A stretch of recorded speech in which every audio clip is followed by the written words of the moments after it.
പ്രതിപക്ഷ പ്രതിഷേധത്തിൽ സഭ ഇന്നത്തേക്ക് പിരിഞ്ഞു.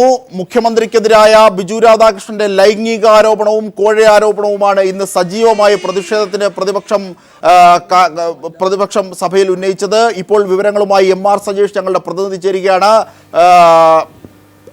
സജേഷ്, പ്രതിപക്ഷം സഭ വിട്ടിറങ്ങുന്ന കാഴ്ച നമ്മൾ കണ്ടു. എന്താണിന്ന് സഭയിൽ നടന്നത്? പ്രതിപക്ഷത്തിന്റെ ആരോപണം എന്തൊക്കെയായിരുന്നു? മറ്റു വിശദാംശങ്ങൾ. സോളാർ വിഷയത്തിൽ പ്രതിപക്ഷം കടുത്ത നിലപാടിലേക്ക് നീങ്ങുകയാണ്. ശൂന്യവേളയിൽ അടിയന്തര പ്രമേയമായി EP ജയരാജനാണ് ഈ വിഷയം നിയമസഭയിൽ ഉന്നയിച്ചത്. 7 പോയിന്റുകൾ ചൂണ്ടിക്കാണിച്ചായിരുന്നു EP ജയരാജന്റെ അടിയന്തര പ്രമേയം. ബിജു രാധാകൃഷ്ണനിലെ സോളാർ കമ്മീഷന് മുന്നിൽ നൽകിയിട്ടുള്ള മൊഴികളിൽ പറയുന്ന കാര്യങ്ങളാണ് എടുത്തു പറഞ്ഞത്. മുഖ്യമന്ത്രിക്കെതിരെ 5.5 കോടി രൂപ നേരിട്ട് മുഖ്യമന്ത്രി വാങ്ങിയെന്ന ആരോപണം ഉന്നയിച്ചിരിക്കുന്നു. മുഖ്യമന്ത്രിയും മറ്റ് 2 മന്ത്രിമാരും ഭരണത്തിലെ ിരിക്കുന്ന പ്രമുഖന്മാരും സരിതയുമായി ലൈംഗിക ബന്ധം പുലർത്തിയെന്ന മൊഴിയും പുറത്തു വരുന്നു. ഈ സാഹചര്യത്തിൽ ജനങ്ങൾക്ക് ഉത്കണ്ഠയുണ്ട്. ആരോപണ വിധേയനായ ആൾ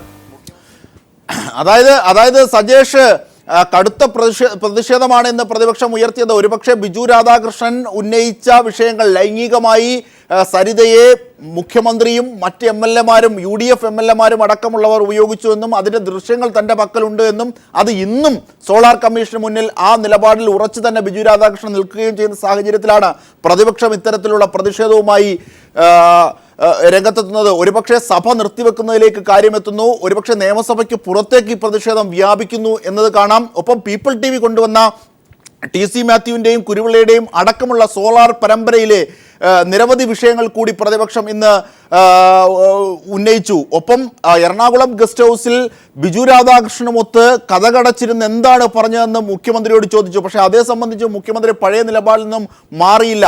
ചെന്നിത്തല പറഞ്ഞു മറുപടി. ഒപ്പം മാധ്യമങ്ങളെ നിയന്ത്രിക്കണം എന്ന് വരെ സഭയിൽ ചർച്ചയുണ്ടായി. ഇതിൻ്റെ ഒരു സമഗ്രമായ വിവരങ്ങളിലേക്ക് പോയാൽ സജേഷ്. അജിംഷാദ്, അടിയന്തര പ്രമേയത്തിന് അനുമതി നിഷേധിച്ചതോടെയാണ് സജേഷ് ഒരു മിനിറ്റ്. ഇപ്പോൾ നമ്മോടൊപ്പം KG ദിനകർ കൂടി നിയമസഭയ്ക്ക് പുറത്തുനിന്ന് ചേരുന്നുണ്ട്. അതിന്റെ വിശദാംശങ്ങളിലേക്ക് പോകാം. അതിനുശേഷം സജേഷിലേക്ക് എത്താം. KG ദിനകർ, അതായത് സഭയ്ക്ക് പുറത്തേക്ക് പ്രതിപക്ഷം എത്തുകയാണ്. ഒരുപക്ഷെ അത് പ്രതീകാത്മകമാണ്. മുഖ്യമന്ത്രി രാജിവെക്കണമെന്ന ആവശ്യം കൂടുതൽ ശക്തമായി കേരളത്തിലേക്ക് വ്യാപിക്കുന്നു എന്ന് തന്നെയാണോ കാണാനാകുന്നത്?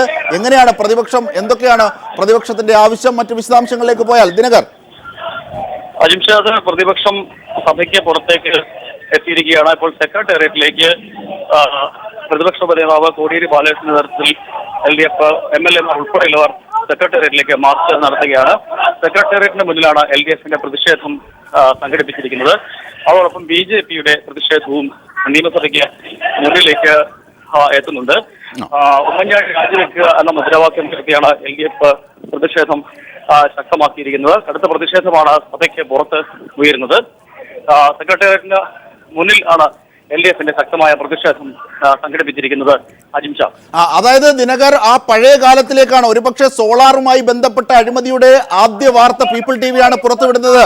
അതിനുശേഷം തുടർ വാർത്തകളായി സോളാർ പരമ്പരയിലെ അഴിമതികൾ പുറത്തെത്തുന്ന TC മാത്യുവിൻ്റെയും കുരുവിളയുടെയും ജോപ്പന്റെയും ജിക്കുമോന്റെയും അടക്കമുള്ള വിഷയങ്ങൾ ആ സോളാർ പരമ്പരയിൽ പീപ്പിൾ TV നൽകുകയും തുടർന്ന് പ്രതിഷേധം കേരളത്തിൽ കത്തിജ്വലിക്കുകയുണ്ടായി.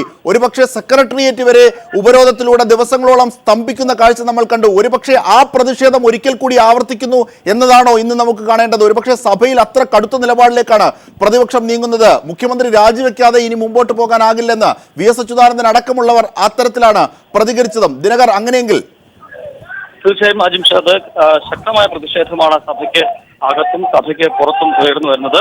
LDF-ന്റെ ഉമ്മൻചാണ്ടി രാജിവെക്കുക, സോളാറുമായി ബന്ധപ്പെട്ടുകൊണ്ട് മുഖ്യമന്ത്രി ഉമ്മൻചാണ്ടി ഉൾപ്പെടെ മന്ത്രിമാർ ഉൾപ്പെടെയുള്ളവർ ആരോപണ വിധേയരായി നിൽക്കുന്നു. ഇവർക്കെതിരെ ബിജു രാധാകൃഷ്ണൻ മൊഴി നൽകിയ പശ്ചാത്തലം കേരളത്തെ ആകെ നാണം കെടുത്തിയ ഒരു സമീപനമാണ് സർക്കാരിന്റെ ഭാഗത്തുനിന്ന് ഉണ്ടായിരിക്കുന്നത്.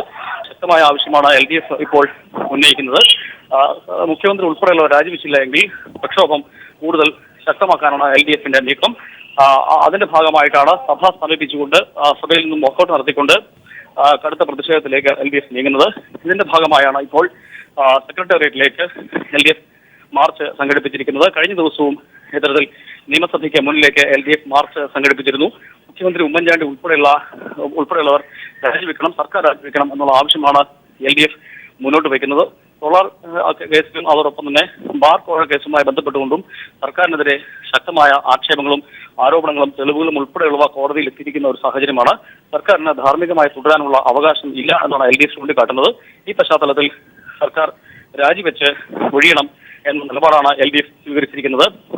അജിം ഷാ. അത് തന്നെയാണ് ദിനകർ. തീർച്ചയായും ദിനകർ, ഇപ്പോൾ നമുക്ക് നിയമസഭയ്ക്കുള്ളിൽ ഇന്ന് നടന്നതുമായി ബന്ധപ്പെട്ട കാര്യങ്ങൾ അറിയാനായി സജീഷിലേക്ക് തന്നെ ഒരിക്കൽ കൂടി പോകാം.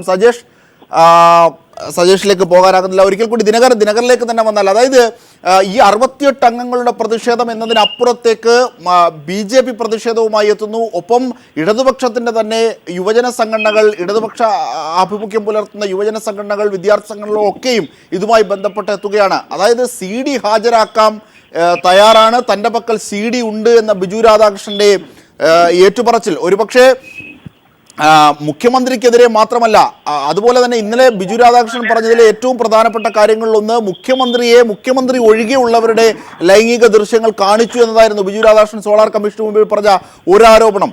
ഇത്തരത്തിൽ കേരളം കണ്ട ആ വാർത്തയെ തുടർന്ന് ശക്തമായ രാഷ്ട്രീയ പ്രതിഷേധങ്ങൾക്കായിരിക്കും ഒരുപക്ഷെ വരും ദിവസങ്ങൾ തുറക്കുക. ദിനകർ. തീർച്ചയായും അജിംഷാദ്, കേരളം സാക്ഷ്യം വഹിക്കാൻ പോകുന്നത് ശക്തമായ സമരപരിപാടികൾക്ക് തന്നെയാവും. കാരണം LDFന്റെ പ്രതിഷേധം ശക്തമായ രീതിയിൽ മുന്നോട്ട് പോകുന്നു. സഭ 17 വരെയാണ് ചേരാൻ തീരുമാനിച്ചിട്ടുള്ളത്. 17 വരെയും ശക്തമായ സമരപരിപാടികളുമായി മുന്നോട്ട് പോവുക, അതിനുശേഷവും സർക്കാരിനെതിരെ ശക്തമായ സമരപരിപാടികളുമായി മുന്നോട്ട് പോവുക എന്ന് തന്നെയാണ് LDF ലക്ഷ്യം വെക്കുന്നത്. കാരണം കോടതിയിൽ നിന്നും കടുത്ത പരാമർശം മുൻ മന്ത്രി KM മാണിക്കെതിരെയും അതോടൊപ്പം തന്നെ മറ്റ് ഉമ്മൻചാണ്ടി ഉൾപ്പെടെയുള്ളവർക്കെതിരെയും സർക്കാരിനെതിരെയും അത് രൂക്ഷമായ വിമർശനം വന്നിരിക്കുന്ന പശ്ചാത്തലത്തിൽ തെളിവുകൾ ഉൾപ്പെടെ കോടതിയിൽ നിൽക്കുന്ന സാഹചര്യത്തിൽ സർക്കാർ രാജിവെക്കണമെന്നുള്ള ശക്തമായ ആവശ്യമാണ് LDF ഉന്നയിക്കുന്നത്. അതേസമയം ഇത്തരം കാര്യങ്ങളൊക്കെ മുഖ്യമന്ത്രി പാടെ നിഷേധിച്ചിരിക്കുകയാണ്. ആരോപണങ്ങൾ തെളിയിക്കാൻ അദ്ദേഹം സഭയിൽ വെല്ലുവിളിക്കുന്നുണ്ടായിരുന്നു ഇന്ന്. അതോടൊപ്പം മന്ത്രി ഷിബു ബേബി ജോൺ വളരെ വികാരാധീനായാണ് സഭയ്ക്കുള്ളിൽ സംസാരിച്ചത്. കെട്ടിക്കാനുള്ള മക്കളുള്ള പിതാക്കന്മാരാണ് സഭയ്ക്കകത്തും പുറത്തും സഭയ്ക്കകത്തുള്ളത്. അവരൊക്കെയും ഇത്തരം കാര്യങ്ങൾ പരിശോധിക്കണം. തങ്ങൾ ഈ ആരോപണം വ്യക്തമായി നിഷേധിക്കുന്നു. അത്തരത്തിൽ തെളിയിക്കാൻ കഴിയുമെങ്കിൽ തെളിയിക്കട്ടെ എന്നാണ് ഷിബു ബേബി ജോൺ വികാരാധീനായി പറഞ്ഞത്. അതോടൊപ്പം മുഖ്യമന്ത്രി ഉമ്മൻചാണ്ടി പറഞ്ഞത് താൻ അങ്ങനെ പുറത്തേക്ക് പോകില്ല. താൻ കൊലപാതകയായിട്ടുള്ള ബിജു രാധാകൃഷ്ണന് എതിരായ കേസുകൾ പുറത്തു കൊണ്ടുവരാനാണ് ശ്രമിച്ചത്. അതിന് ഇത്തരത്തിലുള്ള ആരോപണം നേരിടേണ്ടി വന്നതിൽ ദുഃഖമുണ്ട് എന്നും അദ്ദേഹം സൂചിപ്പിച്ചു. എന്നാൽ അത്തരത്തിലുള്ള ആരോപണങ്ങൾ താൻ മുഖവിലേക്ക് എടുക്കുന്നില്ല എന്നാണ് അദ്ദേഹം ചൂണ്ടിക്കാട്ടിയത്.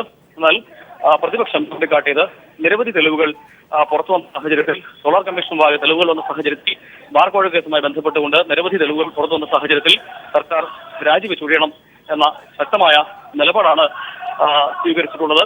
അതിന്റെ ഭാഗമായിട്ടാണ് സഭയ്ക്ക് അകത്തും സഭയ്ക്ക് പുറത്തും കടുത്ത പ്രതിഷേധം ഉയർന്നു വരുന്നത്. അജിം ഷാ. ശരി, ബിജു KG ദിനകറാണ് വിവരങ്ങൾ നൽകിയത്. ബിജു രാധാകൃഷ്ണൻ ഉന്നയിച്ച ആരോപണങ്ങളിൽ സഭയിൽ കടുത്ത പ്രതിഷേധമാണ് ഉണ്ടായത്. പ്രതിപക്ഷ പ്രതിഷേധത്തിൽ ഒരുപക്ഷെ സഭയ്ക്ക് പുറത്തേക്ക് വ്യാപിക്കുന്ന കാഴ്ചയാണ് കാണുന്നത്. മുഖ്യമന്ത്രി രാജിവെക്കുക, അതിനപ്പുറത്തേക്കൊന്നുമില്ല എന്ന ആവശ്യവുമായി പ്രതിപക്ഷാംഗങ്ങൾ ഇപ്പോൾ ബാനറുമായി നിയമസഭയ്ക്ക് പുറത്തേക്കെത്തുന്നു. അല്പസമയത്തിനുള്ളിൽ മുഖ്യമന്ത്രി ഇതേ സംബന്ധിച്ച് കാണും. മീഡിയ റൂമിൽ മുഖ്യമന്ത്രി ഇതേ സംബന്ധിച്ച് വാർത്താ സമ്മേളനം നടത്തും. ഇങ്ങനെ സംഭവബഹുലമായ കാര്യങ്ങളിലൂടെയാണ് കേരളം നീങ്ങുന്നത്.